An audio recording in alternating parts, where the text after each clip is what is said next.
Unidad didáctica 6, momento de inercia. Bien, siempre que nosotros estudiemos los movimientos de rotación de un cuerpo alrededor de un eje, es necesario conocer el momento de inercia. El momento de inercia siempre lo vamos a representar por una I mayúscula. Vamos a referirnos a él y vamos a estudiarlo desde el punto de vista de una partícula, una distribución de partículas y un cuerpo. Para una partícula se define como la masa de la partícula por la distancia al cuadrado que existe entre el eje de rotación y esa partícula. Para un sistema de partículas no es más que la suma de cada uno de los momentos de inercia de las partículas. Y para un cuerpo es la integral de ese diferencial de masa por la distancia entre el eje de rotación y el centro de masa del cuerpo al cuadrado. El radio de giro.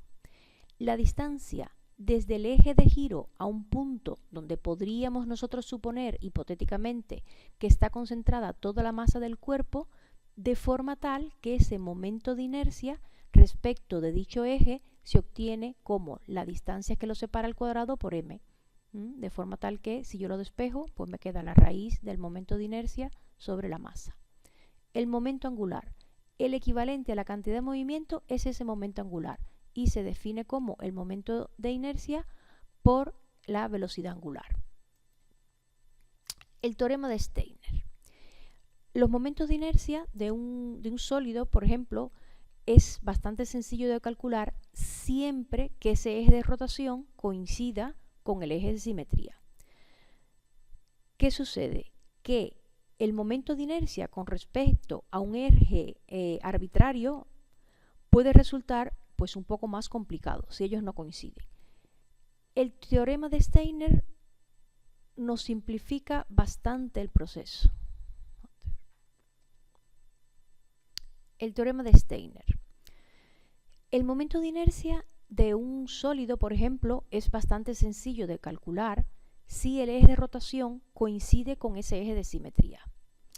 Sin embargo, ese momento de inercia con respecto a un eje arbitrario puede resultar un poco más complicado. Pues bien, el teorema de Steiner sencillamente lo que hace es simplificarnos ese proceso. Si nosotros conocemos el momento de inercia con respecto a un eje que pasa por ese centro de gravedad, podemos conocer el momento de inercia paralelo a cualquier otro eje. Y estos dos obviamente se encuentran a una distancia. Es por eso que el teorema de Steiner plantea que el momento de inercia es igual a ese momento de inercia que pasa por ese centro de masa más la masa por la distancia que lo separa a ellos dos al cuadrado.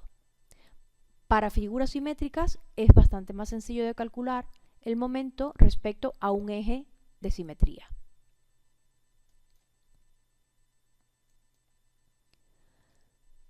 El momento de inercia de cuerpos compuestos, pues hacemos exactamente igual que con los centros de gravedad.